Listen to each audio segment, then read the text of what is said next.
After studying this chapter, you will be able to purge a system with nitrogen, pressurize a system for leak detection, describe different methods of leak detection, explain the use of vacuum pumps and the evacuation procedures, understand procedures for charging systems with refrigerant, be able to explain the recovery and recycle procedures.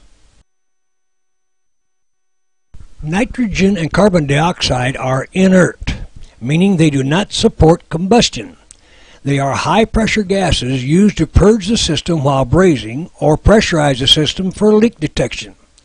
Never use oxygen to pressurize the system. It explodes on contact with compressor oil. Never start the compressor when the system contains nitrogen or carbon dioxide. A special pressure regulator is used when working with high-pressure nitrogen or carbon dioxide gases. Flow pressure should not exceed 300 pounds gauge. Clockwise movement of the flow adjustment increases flow pressure, and counterclockwise decreases flow pressure. The middle hose of the gauge manifold is attached to the outlet of the pressure regulator. Control of flow pressure and direction of gas flow is transferred to the gauge manifold. Purging the system with nitrogen while brazing keeps the system clean and reduces the time required for evacuation. A continuous flow of nitrogen at 2 to 3 pounds pushes atmospheric air and moisture out of the system to prevent internal oxidation. The nitrogen is vented to the atmosphere to prevent pressure buildup. When the system is completely assembled, the entire system is pressurized to 300 pounds for leak testing. Large leaks are located by listening for a whistling sound. Small leaks are pinpointed by using soap bubbles.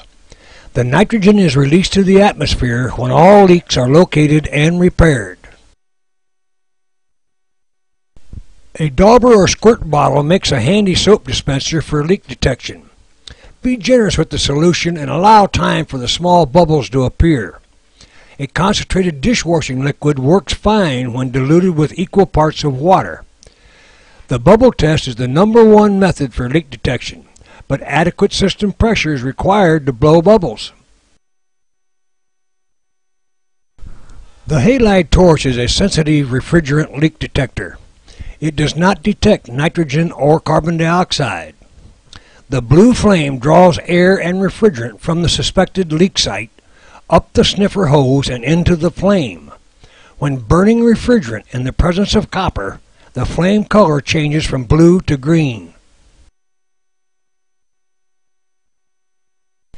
Because refrigerant is heavier than air, begin checking at the top and work downward. Check each potential leak site by slowly passing the sniffer hose over it while observing the flame color. Always check tunnels and confined areas with the halide torch before entry. Electronic leak detectors will respond with an audible alarm to all halogen-based refrigerants, including CFCs, HCFCs, and HFCs. The beeping signal increases in speed and frequency as the leak source is approached. Always begin at the highest point and work downward. Some oil circulates with the refrigerant in most systems. Evidence of oil on fittings, parts, or the floor is a good indicator of a refrigerant leak that must be repaired. Always clean up old oil spills and keep a watchful eye for evidence of new oil. Before evacuation, the system's internal pressure must be reduced to atmospheric. The vacuum pump draws all vapor out of the system, reducing its internal pressure to a very low vacuum. A special oil is required for vacuum pumps, and an oil change is recommended before each use. The amount of time required to evacuate a system is strictly a matter of judgment. A large system requires more time on the vacuum pump than a small system. Time must be allowed to pull a vacuum in all parts of the system, and for moisture to work its way out of the oil in the compressor crankcase. Moisture located in traps and in the compressor oil is the last to be removed. Heat lamps can be used to drive moisture out of the system when evacuating. Never use a torch or live steam for this purpose. A standing vacuum test is performed by waiting a few minutes after performing a thorough vacuum. Holding a 30-inch vacuum for 30 minutes does not mean the system is leak-proof. It means the system is leak-proof at 15 pounds pressure. Charge the system to 200 pounds and leaks may appear. Never use the vacuum pump as a leak detection device. Charging the system with refrigerant vapor at the suction service valve while the system is running is an acceptable and safe procedure. The manifold valve must be closed periodically to check true suction pressure. For refrigerant to enter the suction service valve, the cylinder pressure must be higher than the suction pressure. The refrigerant boils inside the cylinder, absorbing heat from the remaining liquid. The cylinder becomes colder and pressure is lower. Placing the cylinder in a bucket of hot water increases cylinder pressure. Do not use a torch or live steam.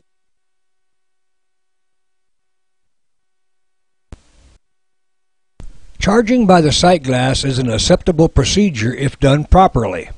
When the bubbles go away or become very scarce, the liquid level inside the receiver just covers the dip tube inlet.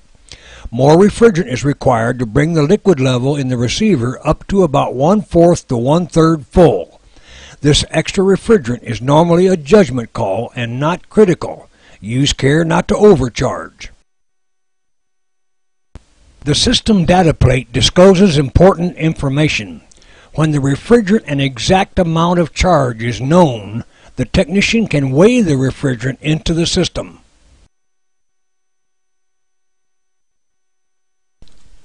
Liquid charging into the suction service valve requires skill and caution. The suction hand valve on the gauge manifold is used to carefully meter the liquid. Gauge pressure should not exceed 20 pounds gauge above actual suction pressure. When metering liquid, observe the frost line on the blue hose. When the frost line reaches the suction service valve, close the manifold valve. Frost will immediately disappear and you can check actual suction pressure. Repeat this procedure until charging is complete. Graduated charging cylinders are often used for charging systems having less than 5 pounds of refrigerant. When the exact weight and type are known, this device can be used to accurately weigh the charge into the system as a vapor or a liquid. CFC and HCFC refrigerants are known to damage the ozone layer. Chlorine is the primary culprit. CFCs are very stable, chlorine-containing compounds that do not break up in the atmosphere as do other, less stable refrigerants. Ozone depletion potential, or ODP, is a measurement of a refrigerant's ability to destroy ozones. CFCs have the highest ODP. HCFCs have a hydrogen atom in the molecule, making the molecule less stable. Therefore, HCFCs tend to break up quickly when released to the atmosphere, and they have a low ODP. HFCs contain no chlorine, so they have no ozone depletion potential. Recovery cylinders are color-coded and have yellow tops and shoulders with gray bottoms. The cylinder has two valves labeled liquid and vapor for obtaining liquid without inverting the cylinder.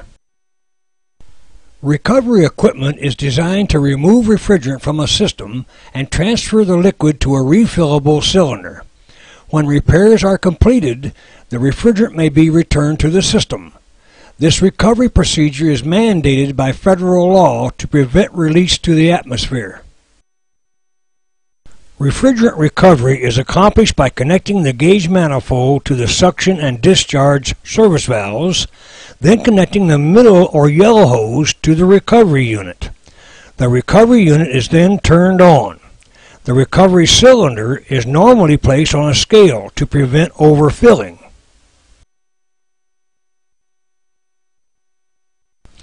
If the recovery equipment was manufactured before November the 15th of 93, the refrigerant must be recovered to the levels indicated in the middle column. If the recovery equipment was manufactured after November the 15th of 93, the refrigerant must be recovered to the levels indicated in the last column.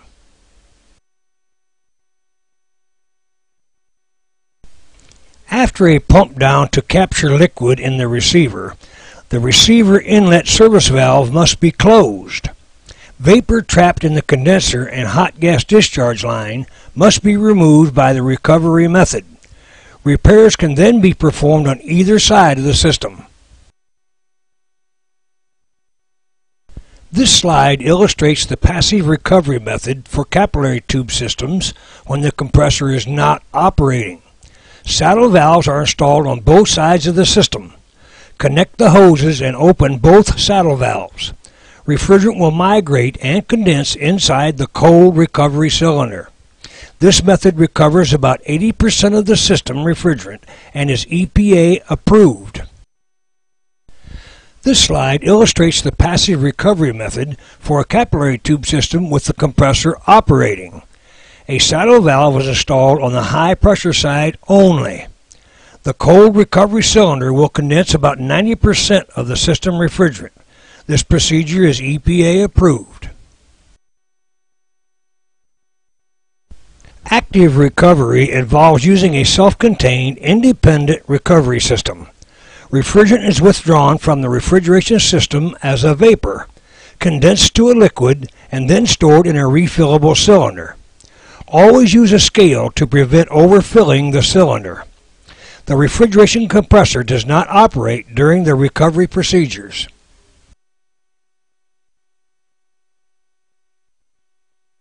Inside a recycle unit, a liquid pump pulls liquid from the bottom of the cylinder via the dip tube and liquid valve. The liquid refrigerant passes through a replaceable core filter dryer and is returned to the top of the cylinder via the vapor valve. Recirculation of the liquid refrigerant through the filter dryer removes moisture and contaminants and may require several hours to accomplish this purpose.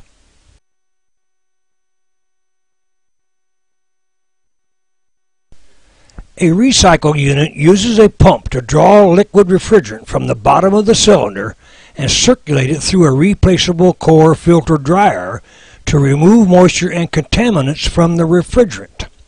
The filter dryer does not capture all the contaminants in one pass. It may require 4 hours of recirculation and a change of dryer cores to clean the refrigerant.